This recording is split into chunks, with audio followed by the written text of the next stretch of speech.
Hi everyone, welcome to Vishali creations. నేను మీ విశాలిని. ఎలా ఉన్నారు అందరూ? బాగున్నారు కదా?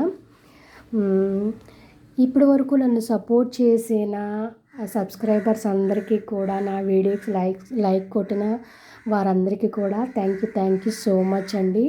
చాలా హ్యాపీగా ఉంది. ఈరోజు మనం ఏ వీడియో అయితే చేయబోతున్నామంటే, లాస్ట్ టైం మనం ఇదే బ్లౌజు కటింగ్ చూసాం కదండి. వర్క్ బ్లౌజ్ కటింగ్ చేసుకోవడం ఎలా అనేది చూసాము. లైనింగ్తో సహా కటింగ్ చేసాం కదా. ఇప్పుడు దీన్ని ఎలా కుట్టాలి అంటే, దీన్ని డైరెక్ట్గా మనం హెమ్మింగ్ లేకుండా ఎలా కుట్టుకోవాలి, లైనింగ్తో ఎలా తిరగబెట్టుకోవాలి అనేది ఈ వీడియోలో మనం నేర్చుకోబోతున్నామండి. ఓకే, ఈ వీడియో నా ఛానల్ని ఎవరైతే ఫస్ట్ చూస్తున్నారో వాళ్ళందరూ కూడా సబ్స్క్రైబ్ చేసుకోవాలని, లైక్ చేయాలని, షేర్ చేయాలని కోరుకుంటున్నానండి. Thank you so much. ఇప్పుడైతే మనం వర్క్లోకి వెళ్ళిపోదాం. ఇది చూడండి, మనకి వర్క్ బ్లౌజ్ కుట్టాలంటే సింగిల్ పాదం అనేది బాగా యూజ్ చేస్తామండి. పాదం చూసారా, 3 టైప్స్ అండి. Left, right, middle. అంటే మధ్యలో పెట్టుకుంటే మనం నార్మల్ కుట్టు వేసుకోవచ్చు. మనం ఇటు సైడ్ కుట్టాలి అనుకుంటే సింగిల్ పాదం, ఇటు సైడ్ కుట్టాలి అనుకుంటే సింగిల్ పాదాన్ని ఇటు కూడా యూజ్ చేసుకోవచ్చు అన్నమాట.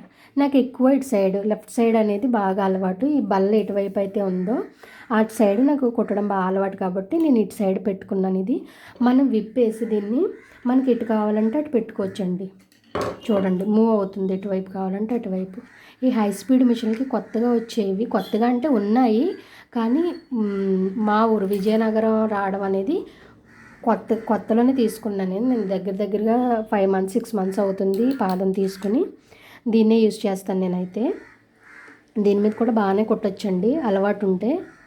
ఇలా మనం బాగా టైట్ చేసుకొని, ఈ పాదం మట్టికి బాగా టైట్ చేసుకోవాలండి. ఎందుకంటే నేను లాస్ట్ టైం ఇది పాదం చిన్న లూజ్ ఉంచేసి కుట్టడం స్టార్ట్ చేశాను. ఇదేంటంటే కుట్టేసరికి ఇంకా లూజ్ అయిపోయి నీడిల్ దీని మీద పడిపోయి నీడిల్ అయితే విరిగిపోయింది. అలా ప్రాబ్లం అవుతుంది కదా, అందుకని దీన్ని బిగించడం అనేది టైట్గా బిగించుకోవచ్చు.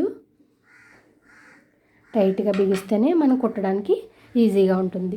ఇప్పుడు మనం హ్యాండ్ ఎలా తిరిగేయాలనేది చూద్దాం. హ్యాండ్ ఆల్రెడీ మనం లైనింగ్లు ఇవన్నీ కట్ చేసుకున్నాం కదా.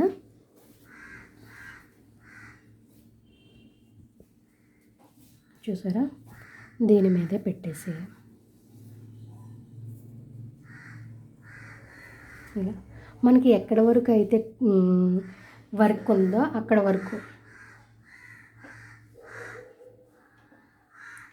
ఇలా వేసుకొని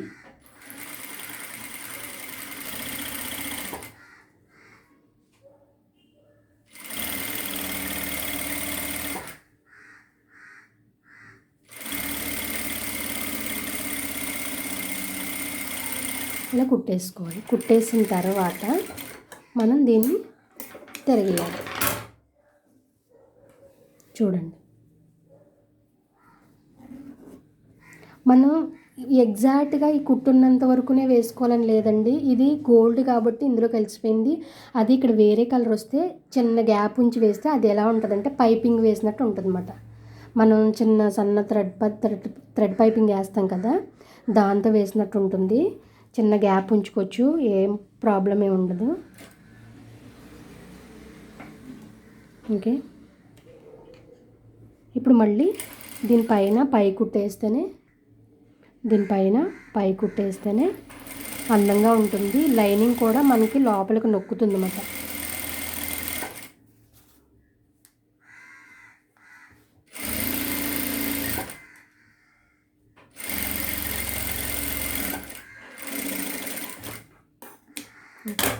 చూసారా, ఇలా అతికేసాను కదా, దీన్ని ఇలాగా లోపలికి ఫోల్డ్ చేసేసుకుంటే ఇలా వస్తుంది.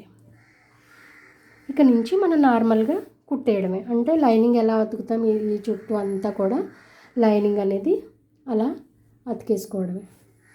ఇలా వస్తుంది హ్యాండ్ అయితే. ఓకే, నెక్స్ట్ హ్యాండ్ చూద్దాం. మీరు కుట్టేటప్పుడు ఒక్క చిన్న అబ్జర్వ్ చేసుకోవాలండి. మనకు చూసారా, ఇది మిడిల్ పాయింట్ కదా, ఇక్కడికే ఈ ఫ్లవర్ వచ్చేటట్టు చూసుకోవాలి. ఎందుకంటే మన కరెక్ట్గా చెయ్యి మీదకి పైకి వస్తుందండి. ఒకవేళ మనం సైడ్ వేసామనుకో ఆ ఫ్లవర్ అనేది ఒక సైడ్కి వెళ్ళిపోద్ది అన్నమాట. లాస్ట్ వీడియోలో కూడా చెప్పాను మీకు. ఫ్లవర్ అనేది సైడ్కి వెళ్ళకుండా ఒక పక్క చిన్నదిగా పెద్దదిగా వచ్చినా మనం ఎక్కడో చోట కవర్ చేయొచ్చు. కానీ ఒకవేళ మనకి ఫ్లవర్ అనేది సైడ్ అయిపోతే కనుక అది మళ్ళీ కవర్ చేయడం అనేది అవ్వదు. చూసారు కదా, ఇలా నేను 2 హ్యాండ్స్ అయితే రెడీ చేసుకున్నాను. ఫస్ట్ మనం ఈ వర్క్ దగ్గర అయితే ఇలా ఫినిషింగ్ వచ్చేటట్టుగా చేసుకుని ఉంచుకుని పక్కన పెట్టుకోవాలి. ఈ లైనింగ్ అనేది మనం నార్మల్ బ్లౌజ్ లైనింగ్ బ్లౌజ్ ఎలా అతుకుతామో అలా అతికేసుకొని ఉంచుకోవాలి పక్కన. ఓకే, ఇప్పుడు బ్యాక్ నెక్ ఎలా తిప్పాలి అనేది చూపిస్తున్నాను చూడండి.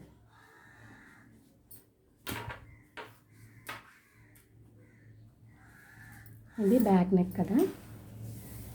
మనం ఇక్కడ వరకు డాట్స్ పెట్టుకున్నాము, కటింగ్ పెట్టుకున్నాం కదా. కరెక్ట్గా ఇక్కడికి సరిపోయేటట్టుగా తిప్పుకోవాలన్నమాట. బ్లౌజ్ వర్క్ ఎక్కడైతే చేశారో దానిపైకి ఇది మిడిల్లోకి వస్తుంది చూడండి. ఇక్కడ ఫ్లవర్ ఉంది కదా, మీరు ఇది కూడా చూసుకోవచ్చు. ఈ వర్క్ ఇది ఎక్కడికి వచ్చిందో చూసి మిడిల్లో చిన్న కటింగ్ పెట్టుకోవాలి. మార్క్ చేసుకొని దీనికి కూడా లైనింగ్ కూడా మార్క్ చేసుకొని వర్క్ పైకి వచ్చింది కదా, పైన వేయాలి. వర్క్ పైనే మనం ఈ పీస్ని అనేది వేసుకోవాలి. చూసారా, ఈ ఎడ్జ్ మనకు సమానంగా సరిపోవాలి. ఒకవేళ మీకు వర్క్ చేసిన దగ్గర నేను లాస్ట్ వీడియోలో చెప్పాను, ఈ వర్క్ చేసిన దగ్గర ఈ డీప్ ఎక్కువైతే కనుక మనం ఎలా చేయాలి అంటే ఇక్కడి నుంచి ఇక్కడికి ఇలా ఒక చిన్న కుట్టు వేసుకోవాలి. అప్పుడు ఈ విత్ అనేది తగ్గుతుంది అన్నమాట. ఈ విత్ ఇలా లూజ్ అయిపోకుండా ఉంటుందన్నమాట. ఇక్కడికి ఇలా చిన్నది వేసుకుంటే ఈ విత్ అనేది తగ్గి మన బ్లౌజ్ షేప్ నార్మల్ షేప్ వచ్చేస్తుంది. ఇప్పుడు నాకు కరెక్ట్గా సరిపోయింది కాబట్టి నేను ఏ కుట్టు దీనికి వేయకుండా దీన్ని ఎలా తిప్పుతున్నాను అనేది చూపిస్తాను చూడండి.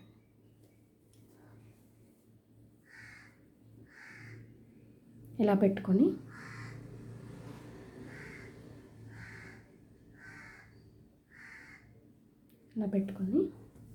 చూడండి. నేనైతే కొంచెం అబ్జర్వ్ చేసుకుంటే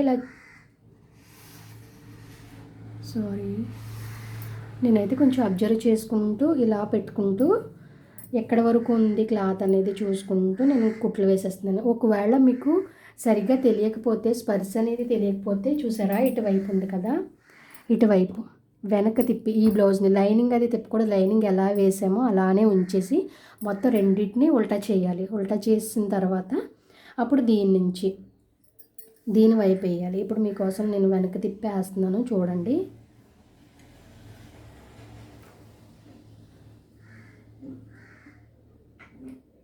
మరీ దగ్గరికి వేయట్లేదండి, చిన్న స్పేస్ ఉంచే వేస్తున్నాను.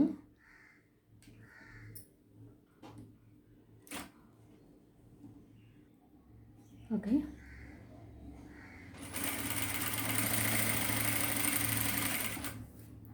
మనం నెక్ తిప్పేటప్పుడు కొంచెం అడ్జస్ట్ చేసుకుంటూ తిప్పుకోవాలి. మరీ దగ్గరికి వేయట్లేదు చూడండి.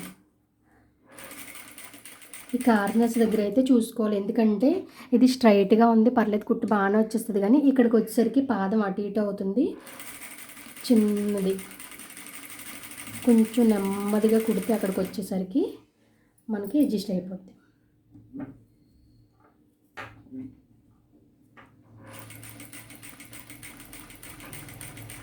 ఇలా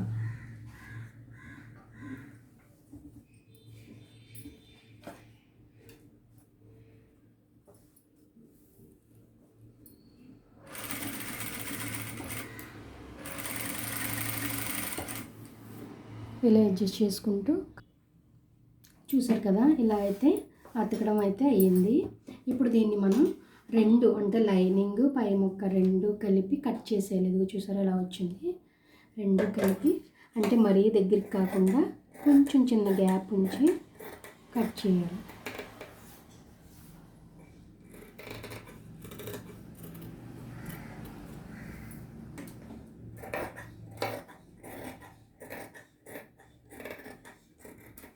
ఇలా కట్ చేసుకున్న తర్వాత దీన్ని మనం తిరగేయాలి.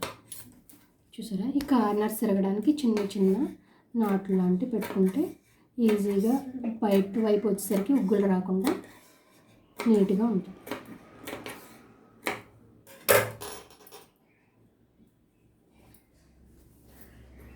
ఇలా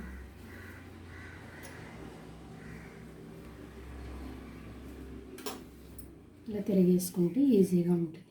అదే మనం దీనికి పైపింగ్ వేయాలి అనుకుంటే పైపింగ్ కూడా మీకు నార్మల్గా స్టిచ్ చేసేయచ్చు. అంటే ఎలా ఉన్నది అలా అతికేసిన తర్వాత అప్పుడు పైపింగ్ వేసుకోవచ్చు. మ్యాక్సిమం చాలామంది పైపింగ్ అయితే వెయ్యరు, అడగరు కూడా. ఎందుకంటే ఆల్రెడీ వర్క్ వచ్చేస్తుంది కదా.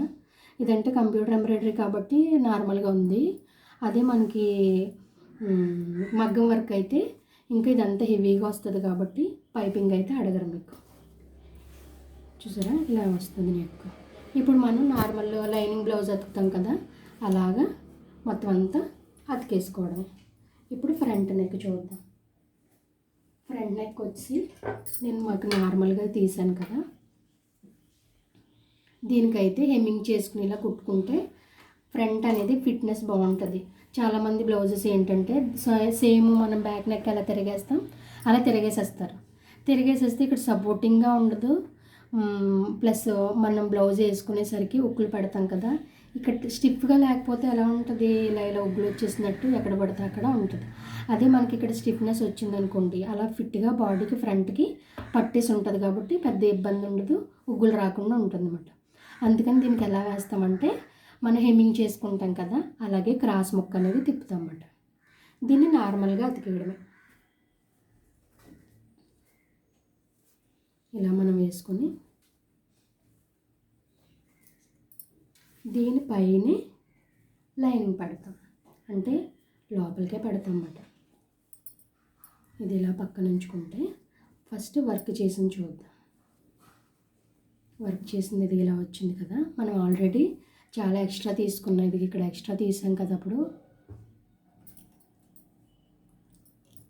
సేమ్ మనం ఫ్రంట్ నెక్ ఎంత అయితే లైనింగ్ తీసుకున్నామో అదే కన్ఫర్మ్ కాబట్టి నెక్కి సేమ్ అలాగా 1 ఇంచ్ గ్యాప్ ఉంచుకోవాలి. ఎందుకంటే మళ్ళీ మనం దీనికి ఇది తిప్పుతాం కదా, క్రాస్ ముక్క అనేది తిప్పుతాం కాబట్టి చిన్న గ్యాప్ ఉంచుకొని ఇలా దీనిపైన కుట్టు వేసుకుంటే నీట్గా వస్తుంది. ఇప్పుడు చూడండి నేను వేస్తున్నాను.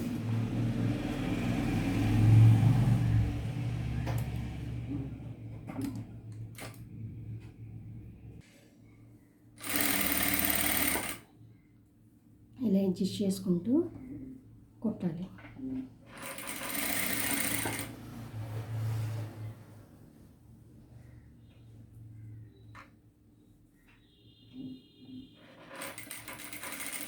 కార్నర్స్లో అది చిన్న పాదం ఎత్తుతూ ఉంటే ఉగ్గులు రాకుండా ఉంటుంది.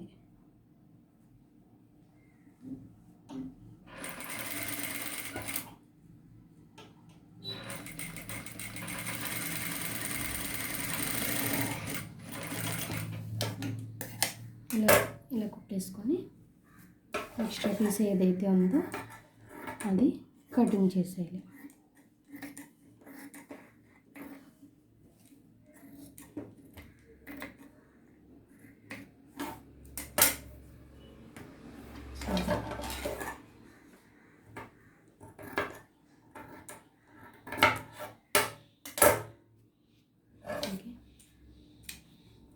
ఇది తాడు పట్టికి వస్తుంది, ఇది ఉక్సులు పట్టికి వస్తుంది కాబట్టి సేమ్ యాజ్ ఇట్ ఈజ్ మనం బ్లౌజ్ ఎలాగైతే కుడతామో లైనింగ్ అలా అతికేసుకొని దీన్ని స్టిచ్ చేసుకోవచ్చు.